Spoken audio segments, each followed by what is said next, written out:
Sociología y cultura de Pierre Bourdieu, una ciencia que incomoda. La sociología posee todas las propiedades que definen a una ciencia. Hay mucha gente que se dice y se cree sociólogo y a la que difícilmente reconozco como tal. El grupo de sociólogos dignos de llamarse así concuerda en un capital común de conocimientos adquiridos, conceptos, métodos y procedimientos de verificación. La sociología es una disciplina muy dispersa desde varios puntos de vista. Esto explica que la sociología tenga el aspecto de una disciplina dividida, más parecida a la filosofía que a las otras ciencias. Si uno es tan puntilloso sobre el carácter científico de la sociología, es porque trata de una disciplina que incomoda. Constantemente, la sociología está confrontada con el problema de su carácter científico. Al sociólogo se le interroga sin cesar, y él se interroga e interroga sin cesar. La sociología no hace más que plantear a las demás ciencias las preguntas que a ella se le presentan de manera especialmente aguda. Si la sociología es una ciencia crítica, se debe quizás a que ella misma está en una posición crítica. La sociología en particular crea problemas. Sí, bueno, porque revela cosas ocultas y a veces reprimidas, como la correlación del léxico en la escuela, que se identifica con la inteligencia, con el origen social o más bien con el capital cultural heredado de la familia. Estas son verdades que a muchos no les gusta oír. Otro ejemplo es mostrar que el mundo científico es el terreno de una competencia dirigida por la búsqueda de ganancias específicas, por ejemplo, premios Nobel, la prioridad del descubrimiento, ¿no? El prestigio, y que también está realizada en nombre de intereses específicos, es poner en tela de juicio una hagiografía científica en la que participan con frecuencia los científicos y de la cual necesitan para creer en lo que hacen. Ahora el periodista le dice a Bourdieu lo siguiente: de acuerdo, la sociología se presenta como agresiva y molesta, pero ¿por qué es necesario que el discurso sociológico sea científico? También los periodistas plantean preguntas molestas y ellos no dicen pertenecer al terreno de la ciencia. Y Bourdieu le responde: porque existe una diferencia objetiva. Hay sistemas coherentes de hipótesis, conceptos, métodos de verificación, todo aquello que se suele vincular con la idea de ciencia. En consecuencia, ¿por qué no decir que es una ciencia? Se lo es. Además, está en juego algo muy importante. Una de las maneras de deshacerse de las verdades molestas es decir que no son científicas, lo cual significa que son políticas, esto es, suscitadas por el interés, la pasión y por lo tanto relativas y relativizables. Una de las mayores dificultades se encuentra en el hecho de que sus objetos de estudio son lo que se pone en juego en las luchas, las cosas que se ocultan, que se censuran, por las cuales uno está dispuesto a morir. La dificultad especial de hacer sociología proviene muy a menudo de que la gente tiene miedo de lo que va a encontrar. La sociología confronta sin cesar al que la practica con duras realidades, desencanta.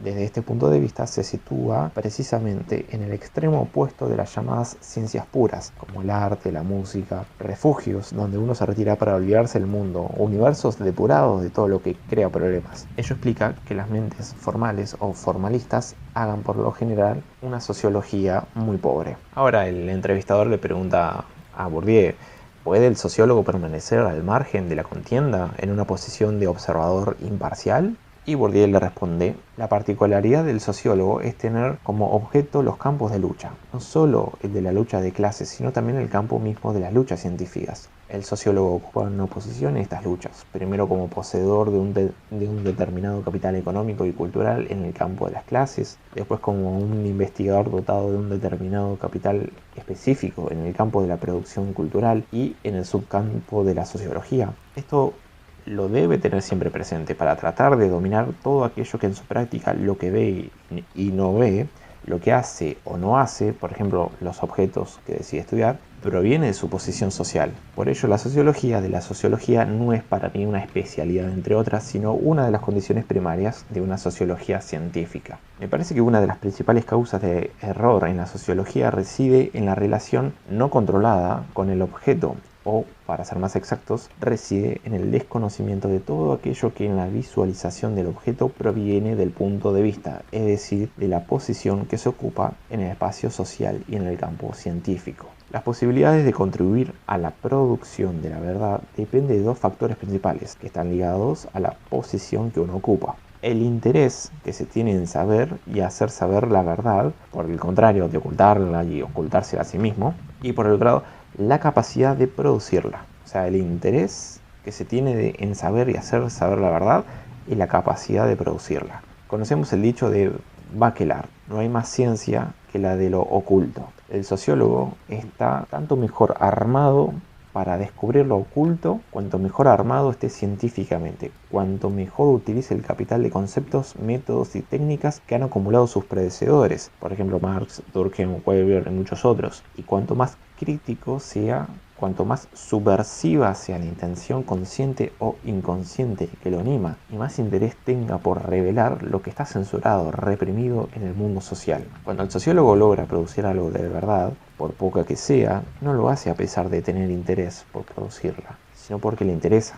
Lo cual es exactamente lo contrario del discurso un tanto pueril sobre la neutralidad. Como en todos los campos, este interés puede consistir en el deseo de ser el primero en realizar un descubrimiento y apropiarse de todos los derechos asociados con él, o la indignación moral o la rabia en contra de ciertas formas de dominación y contra aquellos que la defienden en el seno del campo científico. En otras palabras, no hay una inmaculada concepción. No habría muchas verdades científicas si hubiera que condenar tal o cual descubrimiento. El investigador le pregunta a Bourdieu: ¿acaso el interés, el apasionamiento o el compromiso no puede conducir a la ceguera, lo cual daría la razón a los defensores de la neutralidad? Y Bourdieu le responde que estos intereses, estas pasiones nobles o bajas, solo llevan a la verdad científica en la medida en que vienen acompañados por un conocimiento científico de lo que los determina y de los límites que imponen al conocimiento. Por ejemplo, todo el mundo sabe que el resentimiento vinculado con el fracaso solo nos hace más lúcidos respecto al mundo social, porque nos ciega sobre el principio mismo de dicha lucidez. Pero esto no es todo. Cuando más avanzada se encuentra la ciencia, más insoportable es el capital de saberes acumulados y también las estrategias de subversión o crítica, cualquiera que sea su motivación, deben, para ser eficaces, movilizar un saber importante. En la física resulta difícil vencer a un adversario esgrimiendo argumentos de autoridad, o como aún sucede en la sociología, denunciando el contenido político de su teoría. En aquel campo, las armas del crítico deben ser científicas para ser eficaces. En la sociología, por el contrario, toda la proposición que contraiga las ideas aceptadas por todo el mundo se vuelve sospechosa de haber surgido de una presuposición ideológica, una toma de posición política. Choca con intereses sociales, con los intereses de los que son dominantes, cómplices del silencio y del buen sentido.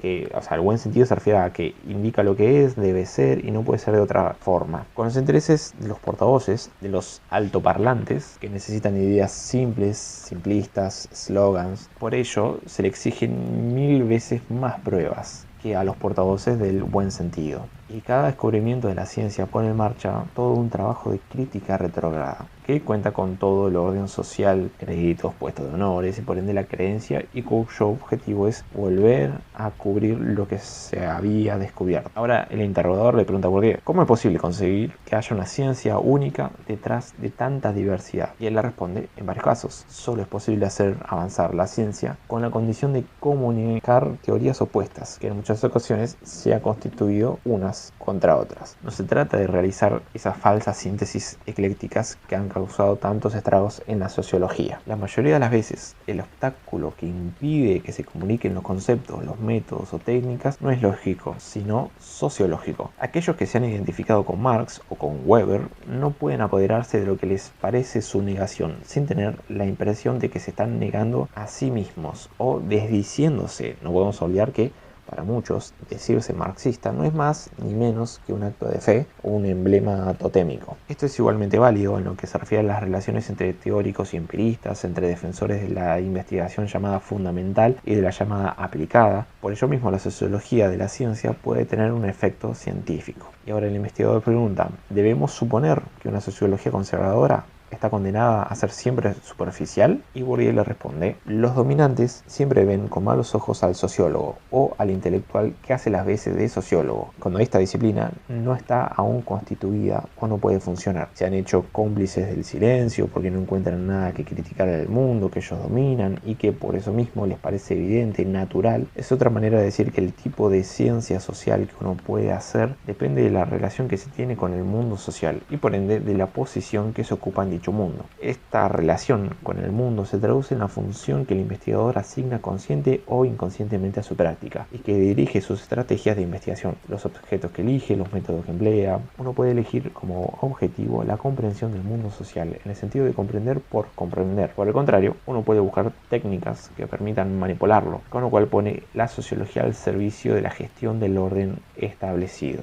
La sociología religiosa puede identificarse con una investigación con fines pastorales que tomen como objeto a los laicos, a los determinantes sociales de la práctica o de la ausencia de la práctica, como una especie de estudio de mercado que permita racionalizar las estrategias sacerdotales de venta de bienes de salvación. O puede, por el contrario, elegir como objeto la comprensión del funcionamiento del campo religioso, del cual los laicos no son más que un aspecto, ocupándose, por ejemplo, del funcionamiento de la iglesia, de las estrategias que utiliza para reproducirse y perpetuar su poder. Una gran parte de lo que se llaman a sí mismos sociólogos o economistas son ingenieros sociales, cuya función es proporcionar recetas a los dirigentes de empresas privadas o a los gobiernos. Ofrecen una racionalización del conocimiento práctico o semicientífico que los miembros de la clase dominante poseen sobre el mundo social. Hoy en día los dirigentes necesitan una ciencia capaz de racionalizar en los dos sentidos la dominación, a la vez capaz de reforzar los mecanismos que la garantizan y de legitimarla. El periodista después le pregunta a Bourdieu: la distinción que usted hace entre teóricos e ingenieros sociales, ¿no coloca la ciencia en una situación del arte por el arte? O sea, del arte por amor al arte.